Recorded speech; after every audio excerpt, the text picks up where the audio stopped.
Bharatiya Janata party की गठबंधन की सरकार बनने पर गठबंधन के नेताओं में खुशी की लहर है। गठबंधन के राष्ट्रीय लोकदल के प्रदेश सचिव विजय यादव ने अपनी खुशी का इजहार करते हुए प्रधानमंत्री नरेंद्र मोदी को धन्यवाद दिया। साथ ही उन्होंने कहा कि आने वाले समय में प्रधानमंत्री नरेंद्र मोदी के नेतृत्व में भारत विकसित राष्ट्र बनेगा। विजय यादव से एक विशेष बातचीत। और माननीय नरेंद्र मोदी जी जो तीसरी बार भारत के प्रधानमंत्री बने हैं, उनको मैं कोटि बधाई देना चाहता हूं कि जो हमारे नेता माननीय जयंत चौधरी को मंत्री बनाए हैं, स्वतंत्र राज प्रभार दिए हैं। एक तो बधाई हो गया। पहले मैं आपसे कहा था कि जो मेरे नेता किसानों, दलितों, पिछड़ों के नेता थे, माननीय चौधरी चरण सिंह को भारतीय रत्न दिए थे। दूसरी बार उन्होंने माननीय नेता जयंत चौधरी जी को स्वतंत्र प्रभार दिए हैं।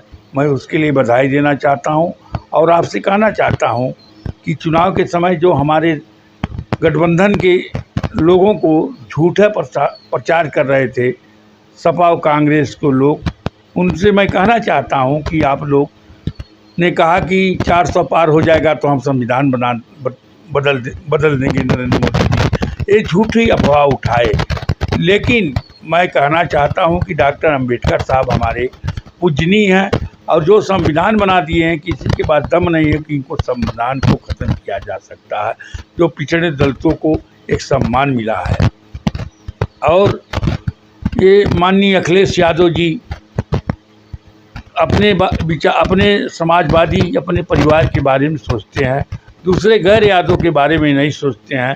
तो उनसे आज भी मैं कह रहा हूँ कि ईस्ट इंडिया कंपनी को ख़त्म कर दें और गैर यादव को पहचानें, नहीं तो उनकी ईस्ट इंडिया कंपनी ख़त्म हो जाएगी और वो कहीं 27 में कहीं खड़ा नहीं हो पाएंगे। और कांग्रेस के लोग तो ख़त्म हो गए, झूठी अफवाह पर वो जिंदा है। उन्होंने कहा संविधान ये होगा वो होगा, लेकिन वो 45 साल इस देश पर राज किया, लेकिन कभी गरीबों, किसानों के बारे में सोचा नहीं। इसलिए उनके वो यही सोचे 25 जून 1975 को नसबंदी लागू कर दिया, आपातकालीन कर दिए, गरीब लोगों के नसबंदी हुआ, अमीरों का नहीं करवाए।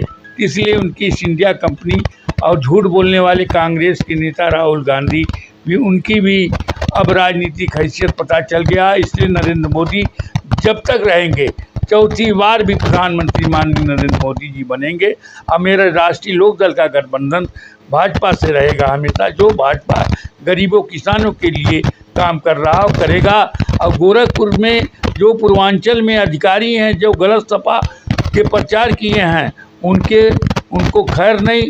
और मैं अपने नेता जयंत चौधरी से मिल करके, माननीय योगी आदित्यनाथ जी से मिल करके उनको मैं निलंबित कराऊंगा और कहूंगा कि ऐसे अधिकारी जो पूर्वांचल में बहुत दिन से पड़े हुए हैं, उनको डबल चार्ज है, उनका चार्ज खत्म करके उनको निलंबित किया जा और दूसरे लोगों को जगह दिया जा ताकि वो अच्छा काम करें। जैसा कि आप लोगों को इस समय बहुत थोड़ी सी कम सीटें मिली, क्या कारण रहा? देखिए, हमको जो माननीय नरेंद्र मोदी जी जो सीट दिए वो अच्छा किए, हम अच्छा प्रदर्शन हमारे नेता ने किए। माननीय जयंत चौधरी जी ने, हम भी बिजनौर बागपत गए थे प्रचार करने के लिए। तो जो हुआ है वो अच्छा हुआ है। फिर समय आएगा, फिर हमको मिलेगा, मैं चुनाव जीतूंगा। अच्छा काम करेंगे तो अच्छा सीट हमको मिलेगी। प्रधानमंत्री नरेंद्र मोदी के तीसरी बार बनने के बाद देश में कितना विकास होगा आपकी नज़र में? माननीय नरेंद्र मोदी जी ने शपथ ग्रहण करने के बाद उन्होंने कहा कि गरीबों, किसानों, दलितों का काम किया जाएगा, कार्यकर्ताओं को सम्मान दिया जाएगा। कार्यकर्ता जो हमारा कहेगा उसकी बातों को हम मानेंगे। चाहे गठबंधन के हम लोग जितने लोग मंत्री बने हैं, वो अपने कार्यकर्ताओं को सम्मान देंगे। इसलिए माननीय नरेंद्र मोदी जी बहुत अच्छे व्यक्ति हैं और उनका गुणगान कहाँ तक हम लोग आए, ये लौह पुरुष के रूप में पैदा हुए हैं। इनको मैं कोटि धन्यवाद देना चाहता हूँ। ये थे विजय यादव जी, राष्ट्रीय लोकदल के प्रदेश महासचिव। उन्होंने कहा कि प्रधानमंत्री जी को जितना भी धन्यवाद दिया जाए वो कम है, क्योंकि पुरुष के रूप में जाने जा रहे हैं। पूर्वांचल यूपी लाइव के लिए मैं राजेश सोनकर।